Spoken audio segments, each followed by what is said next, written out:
room and putting one of the discs into the disc playing machine, you would sit side by side on a small couch. Your eyes would be facing the screen, but your attention would be focused entirely on each other. As Arrested Development played, you would physically move closer to the other person, inch by inch, without making any sudden movements.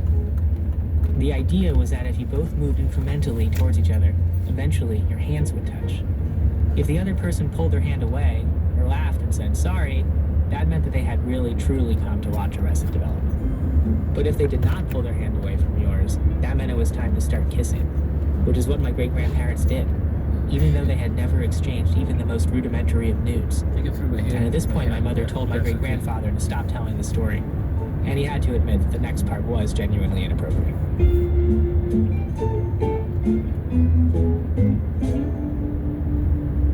My great-grandfather said that their marriage wasn't perfect. Sometimes they argued, and in the 2050s they both had full-fledged affairs with sex robots. But they ultimately forgave each other, because nobody's perfect.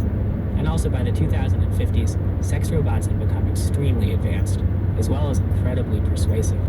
Like if you refused to have sex with them, they would start making really high-level philosophical arguments about why it wasn't wrong, using logic that was essentially bulletproof, while they're lit up and spun and stuff. And eventually it got to the point where the UN had to regulate the sex robot industry, because they needed people to leave their apartments again, so we could go back to being a society.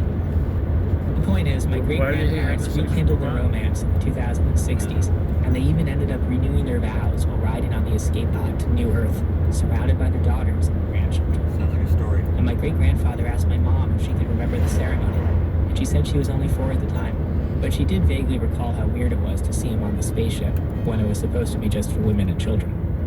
And my great-grandfather said that they needed to bring one man to help the women lift their bags into the overhead compartments.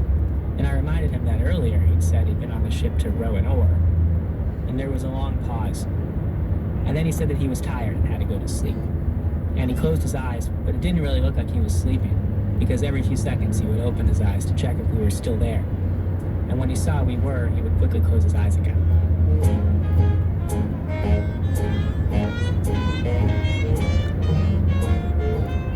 And it was around this time that my great-grandmother rolled up in her wheelchair. And my great-grandfather stopped pretending to be asleep, and he sat up and smiled, and she smiled back. And then he lowered his voice and said, "Do you want to watch Arrested Development?" And my mom reminded my great-grandfather that Arrested Development has been lost, along with everything else on Earth, because of his generation's crimes against humanity. But my great-grandfather ignored her, and motioned for his wife to wheel next to him. And he flipped through random channels, while their hands inched slowly towards each other. And that's when I finally figured out what the Earth was really like. It was kind of like Arrested Development. It was something people talked about, and praised, and maybe even tried to save. But the whole time, what everybody secretly actually cared about was the person sitting next to them. That's where all mankind's effort went. The sweat and the toil of billions. Not to saving the world, but to the frantic, desperate quest for love. And that's why the Earth was gone, because it was nothing more than a conversation starter. No. It wasn't what we really truly cared about. But I can't remember. We never even really lived there. We lived in the presence of each other. These tracks are forever going to be here. Huh? Until they plow a few more times. And when my mom read my first draft of this, she said that I shouldn't end it this way. Really? Because it's glib and defeatist, and seems to absolve my great-grandfather for his political inaction. But it's not like anybody's going to read this stupid essay anyway. And even if they do, it'll eventually be lost, like everything else, besides Spider-Man. So I'm just going to stop it right here, because I want to go out, and the night's still young. Well, unless it's cold or something, no, then somebody will steal it. Simon Rich, reading his short story History Report. It's from his most recent collection of short stories, which is called Gory Days.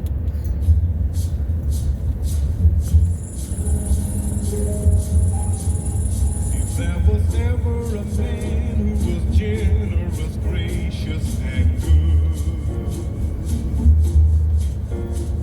that was my dad. So you're saying me that I don't look good and everything else? That's how you want to take it. was produced today by our show's senior editor, David Kestenbaum, with James Bennett Just II. get 'em People who put dashes. together today's show includes Beamata Wimney, Chris Bender, Not as Bengai Barnes, obnoxious Sean as Cole, Taylor Michael Conate, Swift Aviva from what I hear Cornfeld, from Mickey some. Meeks, Joe Nelson, Catherine Raymondo, Nadia Raymond, Ryan Kitty. Plumley, Ike Streese, Kantaraja, Francis Swanson, Christopher Sotala, Matt Tierney, Julie Whitaker, and Diane Wu. Our managing editor, Sarah Abdurrahman. Our executive Wasn't editor is our little Manuel one, Berry. was it? Help in today's rerun from Henry Larson. Special See, thanks 3-4 today to kitties Nicole like that Wolf, out there by Rodriguez themselves Robbins, sometimes. Tara Fuda, Mark Johnson Either of Global park Wildlife or they're Resources, walking down David there on Leach the of the road. U.S. Geological Survey and the They don't have University a of home Minnesota, study. and Bill White. This American Dropped Life off is delivered to somewhere public in radio life. stations by PRX, the Public Radio Exchange. I hate to see that. Support for This American Life comes from Progressive Insurance, with the Name Your Price tool, offering a range of I say coverage and kitty, price every options one to of them choose would. from. Now that's Progressive. More Nice neighborhood at you call your progressive.com cat? Kitty. or 1-800-PROGRESSIVE. Price and coverage match limited by state law. And from Kids Odoo. named him. Odoo streamlines every aspect of your company in one simple and efficient business management platform. More information at odoo.com. That's ODOO.com. No bucks. Thanks as always to your program's co-founder, Mr. Tony Saturday. Manatia. You know, he was helping his little you're right. nephew with a school project. This Is it all right? Might be 3D here. topographical map of the Ottoman Empire, which was very nice. Except he called the kid's teacher to brag. I said I was very involved in putting that little turkey together. I'm Eric Glass. Back next week. More stories of This American Life.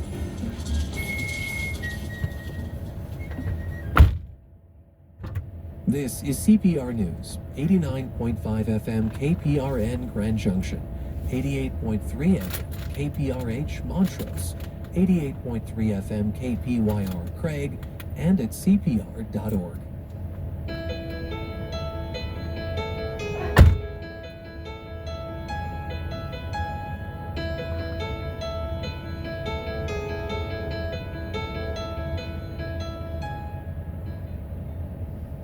Support comes from DCPA Broadway, presenting Funny Girl. Welcome to musical comedy heaven, featuring classic songs including I'm the Greatest Star and People. Plays the Buell Theater December 10th through the 22nd. Tickets at denvercenter.org. CPR is grateful to every donor, including network partners Martha Eubanks, Linda McNeve, and Lynn Hornbrook, who help make our programs available to all. You can read about ways to give on the support page at cpr.org. Oh, wait, you're listening. Okay. You're Listening to Radio Lab. Radio From I guess I'll keep this WNYC. search. That might be something I might need to get.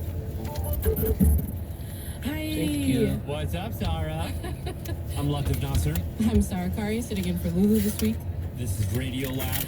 Do you have any idea what we're going to talk about? No, it's like, this must be what Christmas morning feels like. I don't, not that I would know. It's like get a present, in this case it's a story. Yeah. But anyway, yeah, no, I know nothing. Perfect. So today on the show, we have kind of the mother of all missing persons reports is what it is. Okay. It's the story of how about Is this a real card? 50,000 Flag it. people vanished This is a- off of the face This of is the a play earth. card, right? And then how It's almost got a number 2,000 on it. years later, That's just one man Does it got your name on it? tried to find them. Well, Scott syrup wrote on it. Okay, here we go. Okay, this is my speaking voice. Great. So what should I call you? Steve, I do that Steven, in case I Professor need to Tuck, collect something something in else Sarah's name. altogether. Steve, if you call me Pay Professor taxes Tuck, on it. I'm expecting you to make a great appeal. So, Yeah, okay, yeah, You're- sure. you're- Well, I mean, I also wanted, that's Okay. the real reason Yeah, for this this is- call this today. is really great. All right, so Steve Tuck is a historian at Miami University, and the moment in history that he has just buried himself in for the last decade is arguably the most iconic, dramatic, disaster, tragedy story in history. The eruption of Vesuvius and the destruction, particularly of the city of Pompeii. Have you heard of Pompeii? Yeah, like the city that got covered in ash, people frozen in time, Yeah, like an entire population just wiped out in an instant. right. And that's sort of the popular perception. entire town is wiped off the face of this planet. Museums, movies, books, the story is always basically the same. Died instantly of heat exposure. There was no way out. Their tragic deaths have made Pompeii world famous. It's sort of the one thing that everybody knows about. Making it one of the most lethal volcanic events in human history. Everybody died. Instantly. no survivors. Right. However, Steve, being the good historian that he is, always had this thought, like, we all keep saying that there were no survivors. But as far as I could tell, no one had ever gone to look for them. Really? Yeah. According to Steve, the one thing we all know about Pompeii is actually just an assumption. And through his work, the way I see Pompeii has completely changed. It's the way I used to see it is like a kind of like a cartoon tragedy, but then hearing him talk about it, like it's become so much more human. Okay. So I had this question, Yeah. can we... Okay, so the first thing Steve told me was that something that's always left out of these popular accounts of Pompeii is just the cold, hard math. Pre-eruption, the city of Pompeii, The nearby city of Herculaneum and the surrounding countryside had a combined population of... maybe 50,000 people. That's 50,000 people in the red zone, right? So just imagine the area completely destroyed by the volcano. Right. Okay. And then how many human remains were discovered? So between all of the excavations at Pompeii, Herculaneum, the villas that have been excavated, about 1,200. What? 1,200? That's it? Mm-hmm. That's like, what is that? It's like less than 5% of the people? That's tiny. Yeah. Of course, it could be that the rest of the bodies are actually there, but just haven't been found or dug up yet. How much of the red zone has been excavated? Oh, a tiny fraction. Oh, wow. A tiny fraction. There's a lot of land there to dig through. Okay, I see. So maybe the other bodies are just buried in these other places that they haven't. Maybe the other bodies are buried in these other places. Maybe. But all of them? It seemed unlikely. But still, the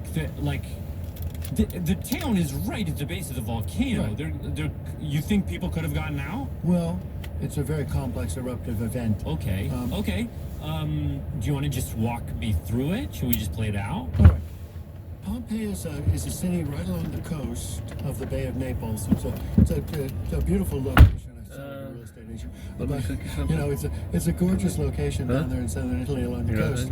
If you don't mind volcanoes, it's great. It keeps Did you watch Okay, so this is 79 AD. On August 24th in the morning, there were earthquakes, but these were a common occurrence. So no one really paid attention to them. Probably just felt like a normal day. Right. If I were to walk down the street in Pompeii, the main drag, what would I have seen? You would have seen a long Just give me street that with cheese 2 dip. lanes Just give me flanked that by cheese dip, sidewalks. because I got my Many cheese. of the shops cheese dip. would have taken over part of the The sidewalk. Gordos or whatever it is in the little The square things are container. selling out Picture I there, just or found it. I the buried it wine with bars, brown people take potato over the chips. sidewalk and part of the street. Just It's all give that to me, crowded out because I there. got my And bag it's a of very chips and I'll densely just snack on populated, that. Oh, okay. very lively place. In the backdrop of all this, less than 10 miles. I mean, I don't want it right now. I'm just saying for is lunch. at a large green cone-shaped mountain. And on this day, at about 1 o'clock in the afternoon, if you're taking maybe a midday break, having some fish, some wine with friends at a sidewalk cafe, and happened to glance up at this mountain, you'd have seen the top of it just explode. I don't want it right now. It's pulverized and blown Maybe. straight into the air. This massive dark column of rock and gas Rising up about 20 miles into the atmosphere. towering over Pompeii, higher than modern airplanes fly. Oh my god. So high, in fact. It takes several hours for that material to rain down fully. So most of it at this point is just hanging out up there in the air. Huh. Which means If people looked at that and then said, I think it's time to leave, they would have 3-4 hours to get out. Wait, I always thought that people got covered in ash instantly, like frozen in the middle of taking a bite at dinner or something. I mean, 3-4 hours sounds like a lot of time to leave. Yes, but that assumes that people decided quickly. And the last time this mountain had exploded was 1,800 years before. So nobody knew that this was a volcano. They didn't even have the word volcano in the language. Oh my god. I mean, you don't really know what they were thinking. Maybe they thought the explosion was the worst of it. Maybe they thought that, the stuff that kind of looks like smoke is just gonna blow away.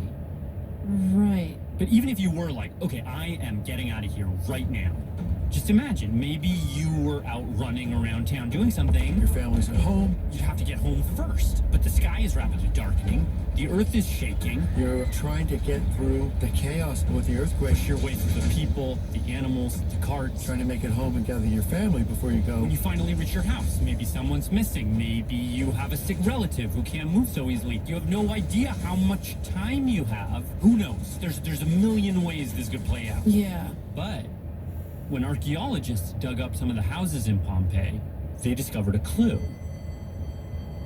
Every house would have at least a small shrine to the household gods.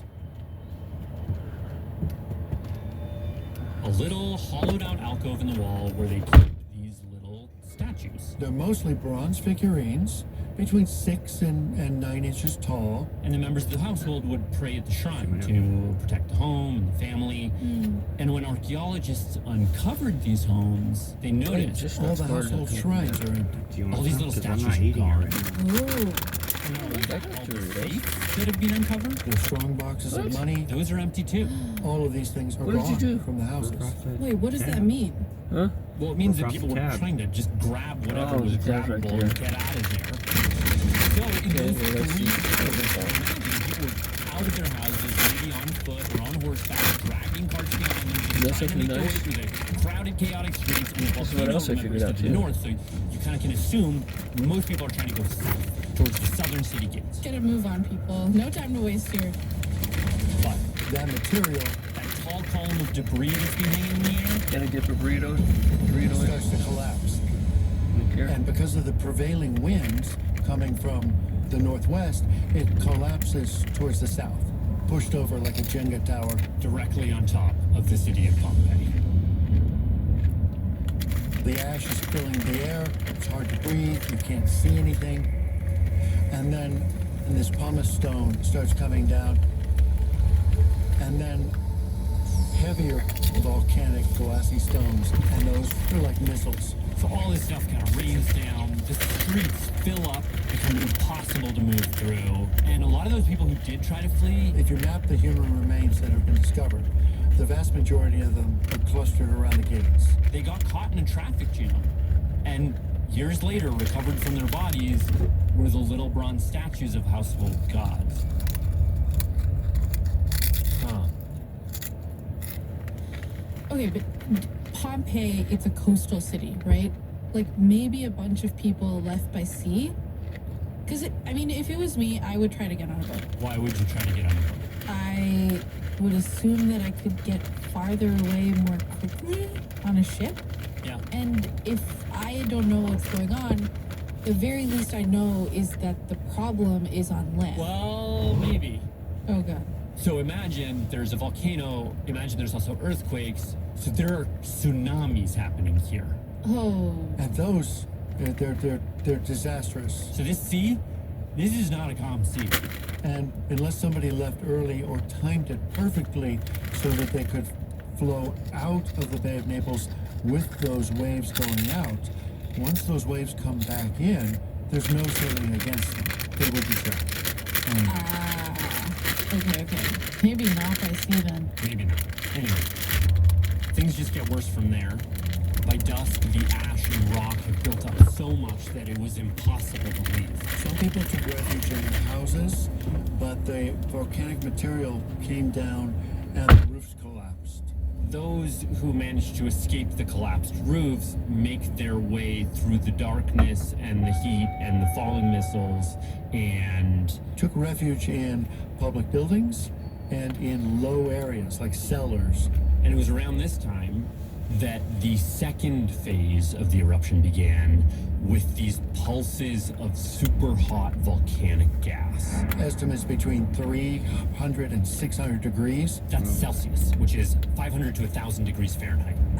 So hot that in one case of Herculaneum, They found evidence of gray matter that had been turned to glass. What? it got so hot that someone's brain turned to glass. What? Yeah. And these gases rolled down the mountain into the city. And they're heavier than air. And they displace the oxygen starting at the ground and moving up. So the people who are taking refuge in cellars or downstairs in houses are all asphyxiated. There's no way around that. You can't escape that. I looked back. A dense, dark mist seemed to be following us, spreading itself over the country like a cloud. The closest we can get to actually imagining what it would be like in Pompeii at that time comes from the letters of Pliny the Younger, an aristocrat, an author, a lawyer, also a nephew to the famous naturalist Pliny the Elder. Let us turn out of the high road, I said, while we can still see, for fear that, should we fall in the road, we should be pressed to death in the dark by the crowds that are following us. He was a teenager at the time, and he watched Vesuvius erupt from across the Bay of Naples, a much safer distance than Pompeii. But still, he and his mother barely escaped with their lives. We had scarcely sat down when night came upon us, not such as we have when the sky is cloudy or when there is no moon, but that of a room when it is shut up and all the lights put out. You might hear the shrieks of women, the screams of children, and the shouts of men, some calling for their children, others for their parents, others for their husbands, and seeking to recognize each other by the voices that replied.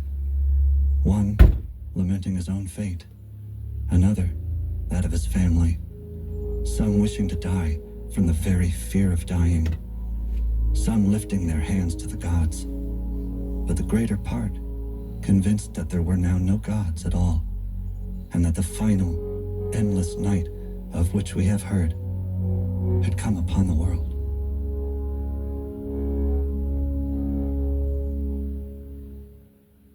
Wow.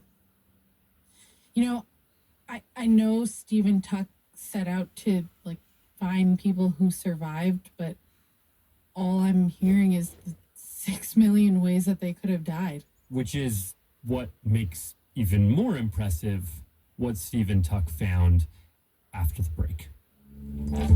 Radiolab is supported by Progressive Insurance. 4 walls and 4 tires protected. Customers can customize their insurance needs and protect what's important by bundling home and auto today. More at progressive.com or 1-800-PROGRESSIVE. Radiolab is supported by Project Innerspace, an independent nonpartisan organization working with climate-conscious donors to pursue a cleaner, sustainable future by bringing geothermal energy into the mainstream. More info at projectinnerspace.org. Colorado Public Radio's programs are sustained by gifts from members, including network partners Susan Bickert and J. Fern Black. Thank you for your support. There's information about giving levels on the support page at cpr.org.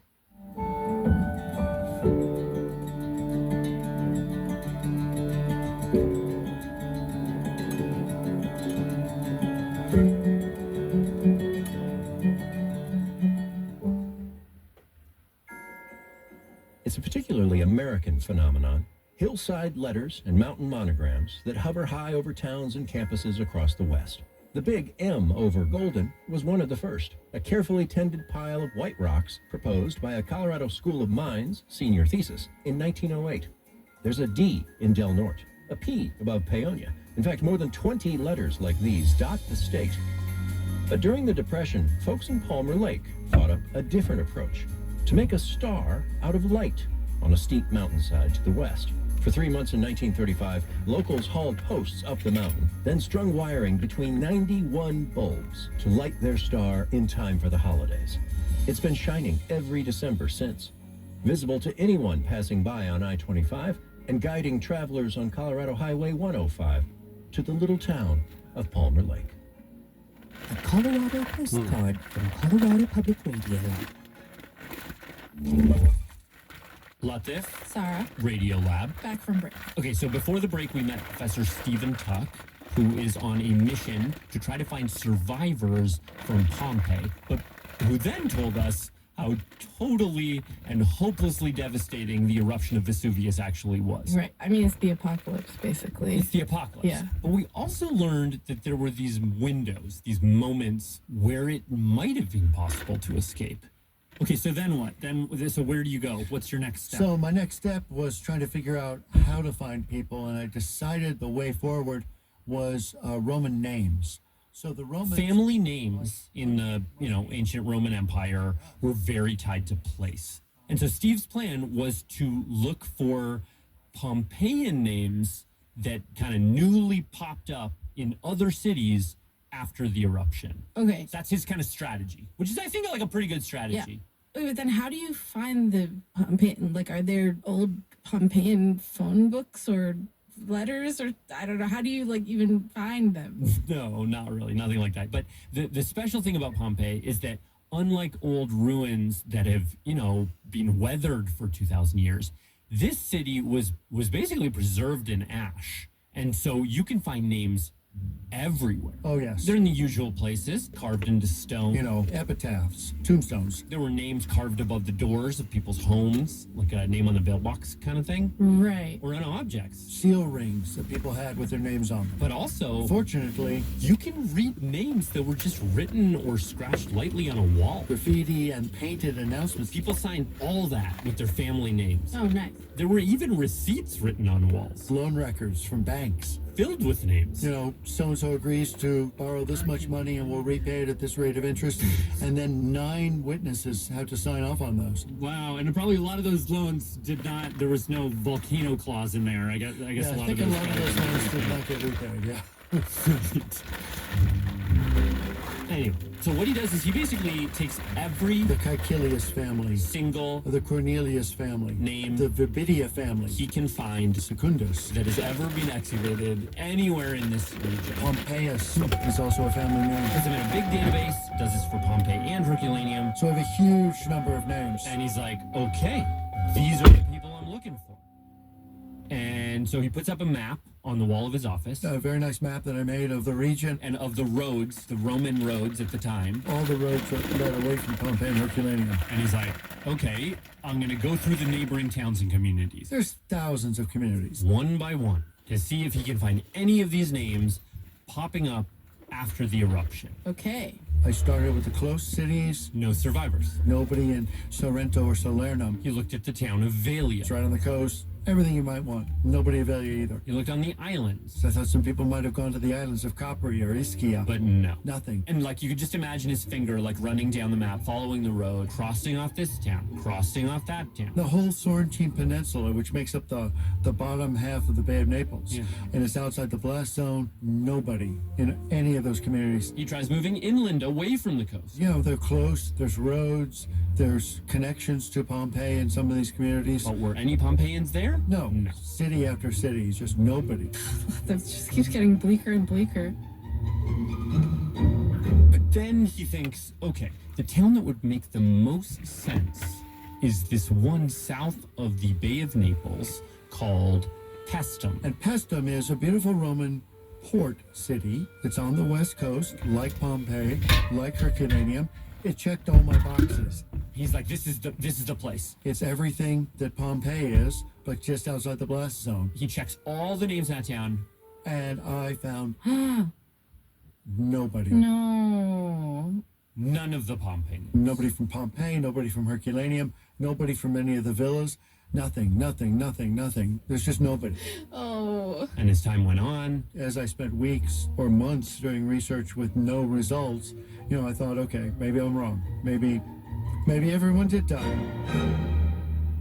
Wow. Now I'm so sad at this. Okay, just wait. Okay. Because this whole time, Steve had been mostly looking in communities south of Pompeii. Vesuvius is on the north side of the city. So he assumed that people in Pompeii... They look at the eruption and they flee south. Which makes sense. But when that eruptive column collapsed, the one that was 20 miles into the sky, when that collapsed, it collapsed to the southeast. So it's possible that if anyone tried to flee that way, they would have been killed by that collapse. In any case, Steve runs out of south, so he looks north, towards this big city. Puteoli, which is north of Vesuvius. It's the major harbor city for ancient Italy, and it's the largest community outside of Rome. And as he starts to go through all the names in this city, he comes across a clue in the shape of a bottle. Are you ready? Yeah, I think so. A bottle that used to hold something called garum, or garum. The word garum. It just like tickles my soul. This is Samin Nosrat. I'm a cook and a nerd. Author of Salt, Fat, Acid, Heat, and Ancient Rome Enthusiast. I'm a nerd cook. And she graciously agreed to help us make some garum. But I've always kind of wanted to make a pot of sardines. Check. Stinky stuff. Why are you doing this? Wait, okay, what is garum? Why is it a clue? What does it have to do with Pompeii and bottles? Great questions. And why are you all of a sudden cooking with Samin? Okay, I promise I'm gonna get to that. Okay. Okay, so when Steve was collecting Pompeian names, there was one he came across more than any other, which was this guy named Aulus Umbricius Scaurus. Ooh. Aulus Umbricius Scaurus is the garum king of Pompeii. He is the king of the fish sauce manufacturers. He had workshops all over Pompeii where they would bottle this condiment. These are crunchy. Made from fresh sardines. Yeah, I think you want to expose guts. Chopped into pieces. Your cutting board looks like you have Covered in blood. butchered a Place fish guts in a vase. Mushing up fish heads, fish blood, fish scales. You You put a ton of salt on there. That was pretty easy. And then you leave this whole jar in the sun Stirring multiple times a day. to rot. And over time, the fish and salt ooze out this brown liquid. And because most ancient Romans ate pretty plain food, bread or some kind of grain and simple vegetables. Garum, and this guy Aulus Umbricius Scaurus is garum in particular, It's salty and fishy. You only need like a few drops, man. people would just buy it by the bottle and put it on everything. I think it was truly like the condiment on the table at all times. And when archaeologists began to dig up Pompeii, these bottles were found all over the place. Can you describe the bottle and the label? So the bottles are very plain terracotta bottles. Okay. They've got a very narrow neck and a rounded body and then a narrow round foot at the bottom. Okay. But then across that sort of globular body was handwritten in ink. Some of it's black, some of it's red, the labeling. And the labeling formula was always the flower of garum, which is a little hyperbolic, the flower of garum of Scaurus. The flower of garum of Scaurus. All these bottles have these words. This is like Mike's Hot Honey, but like It's exactly Mike's Hot Honey. Yeah. It's like the Heinz ketchup of antiquity. And actually, this is, so far as we know, the first example of like a product with brand labeling in history. Whoa. This fish sauce. In history? Yeah. And these garum bottles, They were a favorite outside of Pompeii as well. they're found as far away as southern France. Huh. It's like an empire. It is, yeah. But, of course, August 24th, 79 AD, along with the rest of Pompeii, Aulus Umbricius Scaurus' home and all his garum workshops are buried in ash and stone. And just like that, the production line for this famous fish sauce stopped dead. No more bottles shipped to southern France. You couldn't find it in Naples and Rome. No fish sauce bottles anywhere to be found post 79 AD. It was just one more casualty of Vesuvius. But then, as Steve is digging around in documents from Puteoli, looking for Pompeian names, he discovers that About 20 years after the eruption. there's a new product on the market in the town of Puteoli. Okay. Bottles exactly like the bottles that Scaurus had used at Pompeii. And this one has weirdly similar branding. It's the same labeling formula. In black or red ink. It says the flower of garum of Puteolanus. Puteolanus? What's Puteolanus? Puteolanus just means the guy from Puteoli. The man from Puteoli. So it's like a guy from Puteoli that's making this stuff. Yeah. I mean, it sounds like a ripoff. Like somebody that's capitalizing on this brand that people used to love and is hearkening back to that. Yeah. So it could be, right? Could be that someone's ripping off this guy's branding. Yeah. No. No? No. Because as Steve continues to dig for names, he comes across an epitaph. A group epitaph. And And? And guess what family he finds? Oh my God, the Umbriciuses. Umbriciuses? That's right. Survivors. Wow. And it's like, yes, there's somebody. There's somebody someplace. Wow. So that Aulus Umbricius Scaurus guy, He doesn't seem to have made it out, but his family did. And one of the young men, probably Scaurus' grandson, is named Cuteolaunus, like they named him after their new hometown. And he grows up to become the Garum king of Puteoli. Succession of the fish sauce kingdom. The new heir, yeah. And now that he's looking in towns north of Vesuvius, Steve starts finding survivors all over the place. 6 people in the little city of Nuceria. A person in Aquinum. 2 people in Beneventum. A little cluster of 5 or 6 people. Over here. A couple dozen. Over there. 3 families that moved to this small community in the mountains. There were 3 merchant families. They all made it out to Puteoli. 2 families who owned private banks. Both settled at Cumae. He found rich people, poor people. Some of them had been well off at Pompeii and desperately poor later on. There's one story of a woman. She makes it out, also to Puteoli, who marries a gladiator called Aquarius. He's a water-themed gladiator. Whoa. Yeah. He even finds this whole neighborhood in the city of Naples built just for the people from Herculaneum. Like it's like Chinatown or something, but it's like little Herculaneum. Oh. The map he made just filled in with all this life. These people suffered tragedies. They became refugees. They fled. They moved into these new communities. You know, they named their kids after their new communities. They make religious dedications. They run for public office. They establish businesses. You know, they really just pick up. I love that. Yeah. Okay, so all in all, how many people did he find? Well, it took him 10 years to comb through the names in 48 communities. Okay. And I found survivors in 12 of the 48. So in total, a couple hundred named individuals. Okay. Which, I mean, wow, people even survived. Yeah. But then, sorry, not to not burst your bubble not at by all. saying Bust this, it. but that leaves what, like 48,000 people that are still That's right. unaccounted for? That's right. But what he sort of slowly started to realize is like... Well, let's say my house gets destroyed in, I don't know, a volcanic eruption today. I'm going to go move in to my parents' basement. I'm going to where my relatives are, right? Like I'm going to where there's a couch I can crash on, where there's a roof I can stay under. You know, you go where they have to take you in, right? Like that's probably most people's first impulse, right? Is to find family, find relatives somewhere else. And so those people are invisible in the inscriptions because they're the same family name. They don't change the profile of a community. You know, it's not a new family name moving into a community. Right. And I think that's where the vast majority of the people went. Now, what he believes is most people got out. The majority of people survived. And almost always with their families. Wow. I do find it just so tantalizing. Like, it makes you just want to know the rest of the story. Like, what happened to those people? How did they get out? Oh, yeah. Oh, yeah. Yeah. I would love to know some of these details of what happened between the eruption and people resettling somewhere. Yeah. You know, what routes did they take? Yeah. What occurred? You know, what traumas did they undergo, you know, on the way out? It must have been just a terrifying experience. And we simply don't know. But we know people went back to their families. You know, they went through the dark shouting their names at each other, as Pliny tells us in his letter. And they connected up, and only then did they flee. I don't know. I find it quite moving. Yeah.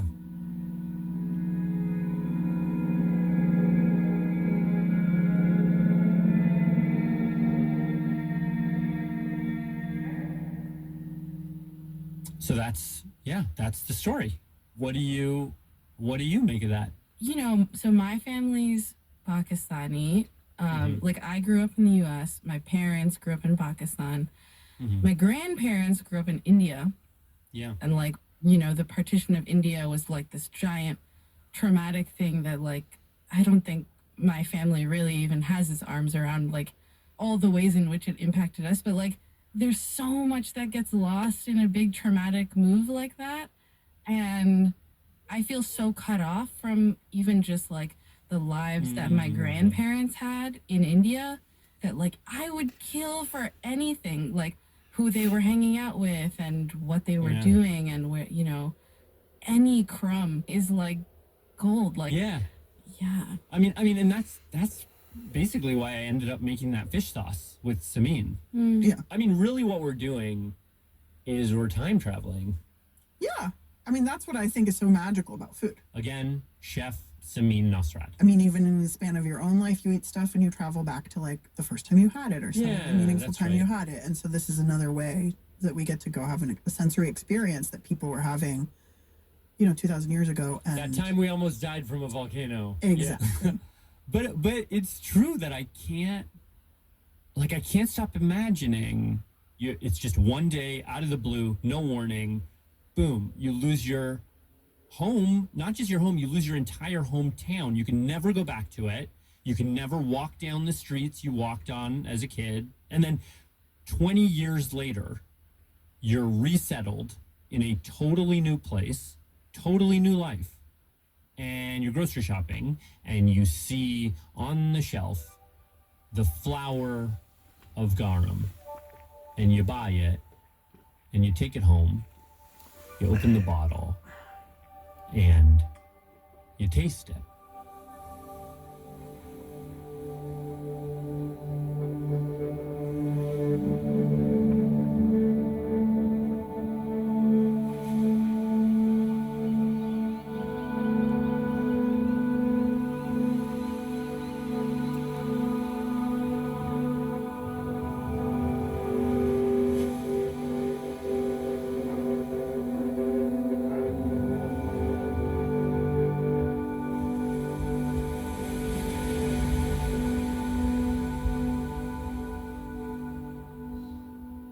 Okay. All right. Okay, let's open it on 3. Okay. 1, 2, 3.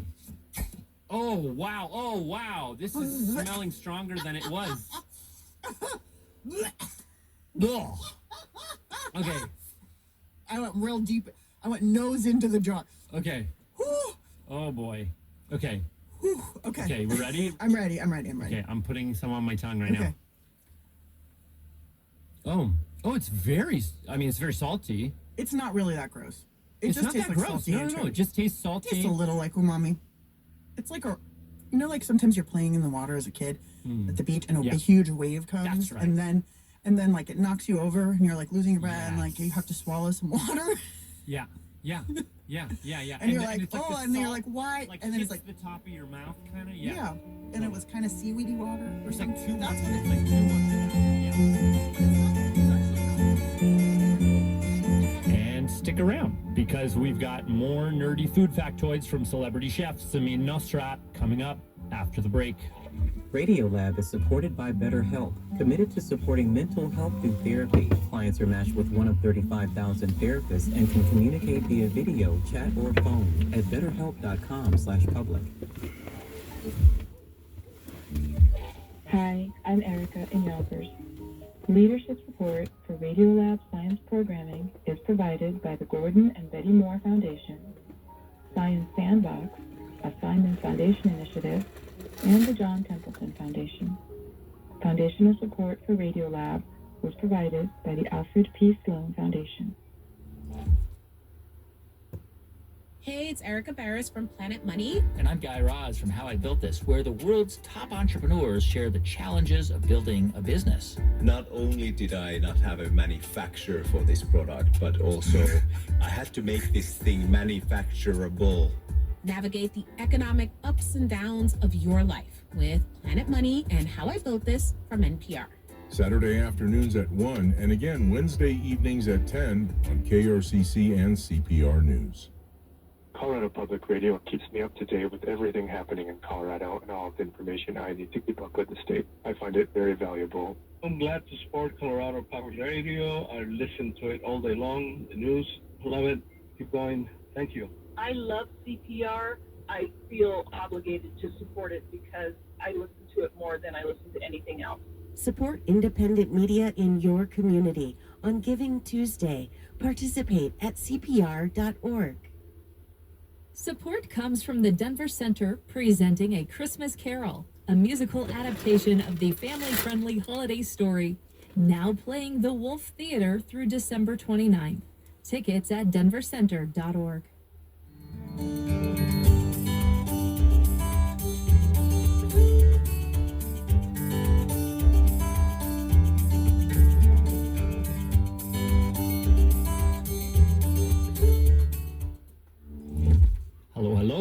back from break. I am still Latif Nasser. You are still listening to Radiolab. Hey. Hi. Look at you. You got a pro setup right there. I have like a whole sound barrier that I've made out of expired baby mattresses. Okay, like so our story about Pompeian survivors with Steve Tuck is done, but I just wanted to play you the original conversation where I asked Samin Nosrat to make the garum with me.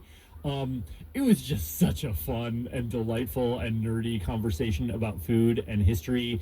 And Samin is she just crackles on tape. The tape is too fun and good for us not to use it. And I hope you agree. So here you go. I don't know if you know this, but I took 4 years of Latin, 1 year of ancient Greek. I am such a Pompeii nerd. Really? You're a Pompeii nerd?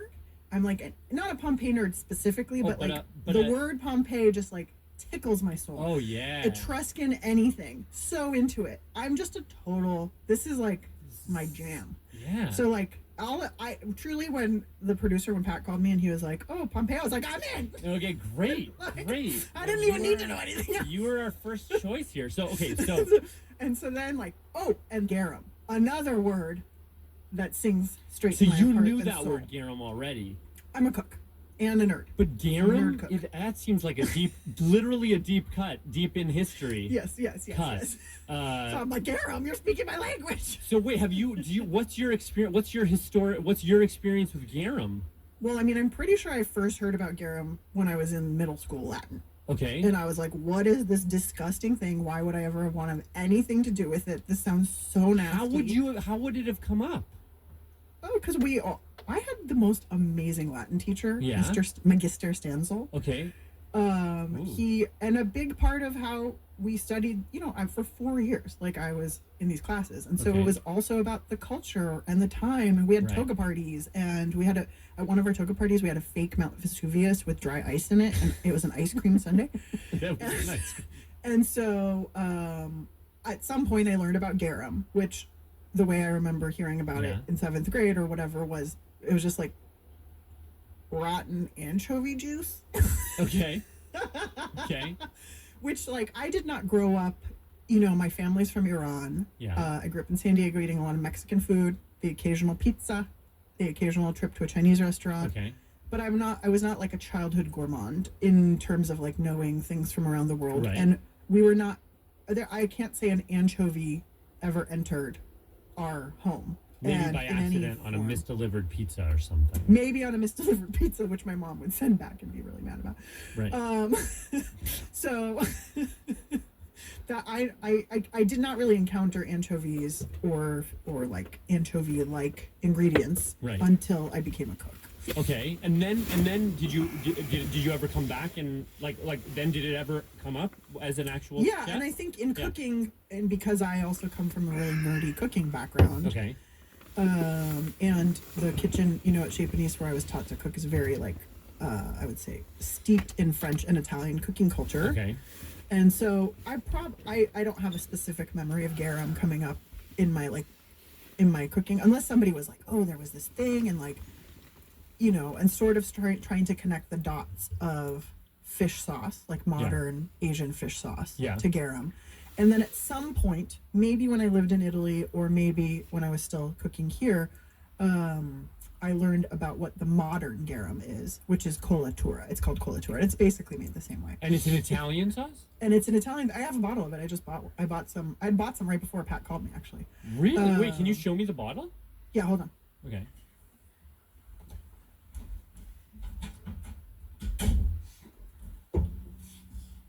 So this is it's called Talata fish sauce. Okay. And then it's called colatura di alici. Alici is the word for anchovies.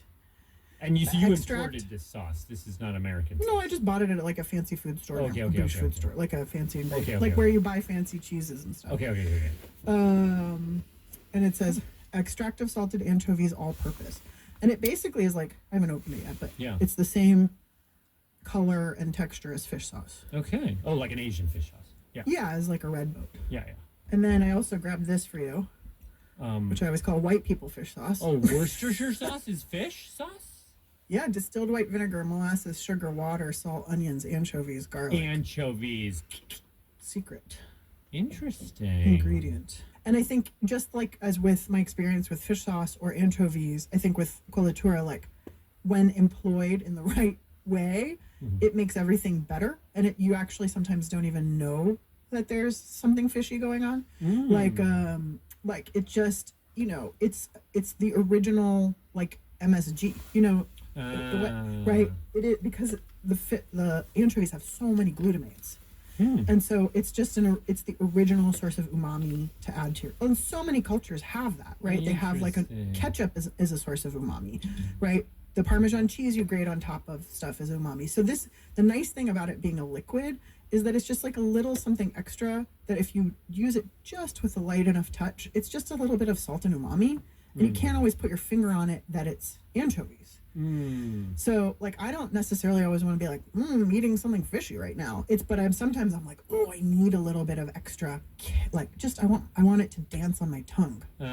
So then I'm like, oh, let me add a secret amount of fish sauce into that thing, just a secret amount.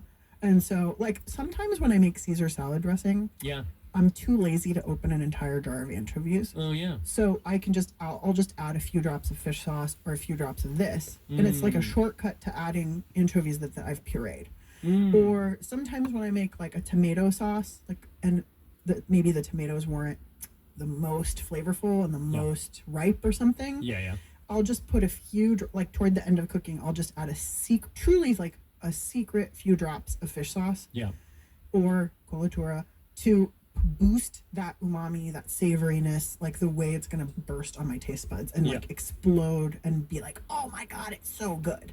And so it's a nice way to add that like savory flavor experience without also having to add, like sometimes you do that with Parmesan cheese, but then you're adding dairy. Sometimes you do that like with other cheeses, but they're very rich. So it's like a nice way to like really focus the umami to just this like few drops of liquid rather than also getting whatever else I was going to have to add, mushrooms, you know. Just hearing you talk about this is making me realize what different leagues we are in here. Like the most important food related book, no knock on your book, the most important food related book in my life was a book I got at the public library when I was in high school called 101 Classic Microwave Recipes. Oh, I love that idea. Which is, I think you should write that book as well. I mean, I want to write like a rotisserie chicken book. No, that would be great. That is that's like, especially as like a parent, like that rotisserie chicken is our like, that's like lifeblood. Lifeblood, totally. But yes, anyway, so we are really in totally different leagues here, and I think it will be funny. Yeah, but you're like a science nerd. You have other strengths, so it's cool. Debatable. But okay. So wait. So then, yeah. Oh, and maybe that's a question. Like, what do you in your mind picture happening to a taste bud? Like, what's the image in your head of how fish sauce or garum or why have I now the C word that you just said? Do you want me to like put it in science terms or like visual? No, visual. Like what just happens in your mind. Yeah. In my mind. It doesn't have to be scientifically accurate. Yeah, in my mind, what happens is like kind of like a dance. Okay. You know when you eat Pop Rocks? Yeah. And they pop? Yeah. Like, but the joy of the Pop Rock is the popping. Yeah. I think the joy of like a very concentrated source of umami is that same sort of dancing on the tongue. What like the food dances on your tongue in this way where it dances with flavor. It's just more flavorful. I think like you can imagine it if like all of this fish stuff is just grossing you out. Yeah. You can think about it by thinking of the difference of eating a tomato in February or a tomato in like the depths of winter and then a tomato you just plucked off. You know, you just got at the farmer's market or you plucked off your own plant in your garden. That you bought from an anchovy at the farmer's market. A tomato you bought from the anchovy at the farmer's market. Right. But like a truly ripe summer tomato that you put a little salt on and the flavor explodes on your mouth. Well, it should be, but I think it's plenty cold lighter. Here's another, this is not to like it should, but I think it's plenty cold lighter. But I do think Heinz ketchup is like in the a truly perfect, like just very well-rounded Yeah. It has salt, sweet, sour, and truly the perfect roundness of umami on the tongue. And sometimes if I'm served another brand of ketchup, I'm like, this is not Heinz. Like I I'm excited I'm immediately gonna have warm wipes to you know, wipe my and butt, so baby. it's that difference of like, I'm excited I'm gonna have warm wipes to wipe my butt. And then other ketchups are just like, Nice. got some tomato I can heat them for you. Right. Where you can Okay. So go so my outside. proposal to you is I can start the motor when I hear you get up. Can we? Do you want to make this sauce with me? Yeah, of course. I mean, I've been dying. I like They were any sort frozen of earlier. weird project really Okay. in the kitchen. Yesterday they related were to- solid frozen. And especially if it's like, how were they doing it in Wow. the olden times? Yeah. So I am thrilled. I already did a little homework to try and figure out Okay, great. how it Can was you done tell in me the how? So olden how do you times. make? Because we got This recipe that I'm looking at that I just sent you is from I Geoponica. turned off the Geoponica, propane yeah. heater. What is Geoponica? Started. What does that even It's do the a dishes. Greek 20 I book didn't do collection them of last night. agricultural lore compiled during the 10th century in Constantinople for the Byzantine Emperor Constantine. Blah blah blah. Wow, and you knew that right off the top of your head. That's very I'm impressive. reading it off of Wikipedia. The Greek word, as soon as you said That it, I bird hit Googled that it. wire The and Greek started word dancing, and signifies then it agricultural got off, pursuits in its hit the widest ground, sense. I love jumped this up. because I also love. There's a Little one where I that love wire an is, old, it's an ancient bouncing. Greek food guy. There's a guy named Oh, it's all around Archestratus top that there. I'm I obsessed just made with. it. And so my hope was that there would be like an I just fed Archestratus 'em. recipe because his I all just of gave his the like birds a culinary bunch of food criticism and pieces went recipes up there. were well, Sitting on the edge he of the wrote chair. supposedly many things It's like, about you many little foods, assy, but yeah. most of his tablets were destroyed, and there's only these fragments that remain. Yeah. And all, pretty much all They're the not fragments because that of remain food. are about seafood. Yeah. And he'll say stuff like, the very best tuna comes from here, or like you must, like, but you should never have this. So how could they have, like, food back then, probably, it tasted a lot worse than food now, right?